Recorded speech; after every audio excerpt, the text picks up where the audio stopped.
ஒரு மாத காலமாகியும் வளைகுடா போர் நின்றபாடில்லை. அமெரிக்கா சொல்லும் எந்த நிபந்தனையையும் ஏற்றுக்கொள்கிற மனநிலையில் ஈரான் இல்லை. டிரம்பின் 15 அம்ச கோரிக்கைகளையும் ஈரான் நிராகரித்துவிட்டது. நாட்டோ நாடுகள் விரும்பினால் கிரீன்லாந்தை டிரம்பிடமிருந்து ஈரான் பாதுகாக்கும் என்று டிரம்பை IRGC படை தளபதி கிண்டல் செய்திருக்கிறார். தவிர 4000 கிலோமீட்டர் தூரத்தில் அமைந்துள்ள டியாகோ கார்ஷியா தீவு அமெரிக்க ராணுவ தளம் அட்டாக் யாருமே நினைத்து கூட பார்த்திராத USS ஆப்ரஹாம் லிங்கன் கப்பல் மீது நடைபெற்ற தாக்குதல்கள் அமெரிக்க அதிபர் டிரம்பின் ஈகோவை ரொம்பவே தூண்டிவிட்டிருக்கின்றன.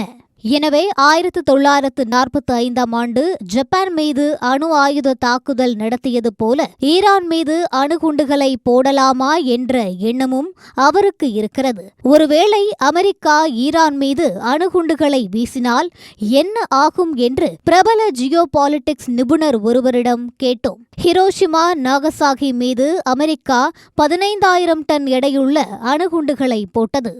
ஆனால் இப்போது அணுகுண்டின் வீரியம் அதிகரித்திருக்கிறது. அமெரிக்கா தனது அணுகுண்டுகளை ஈரான் மீது வீசினால் நாடே சர்வ நாசமாகிவிடும்.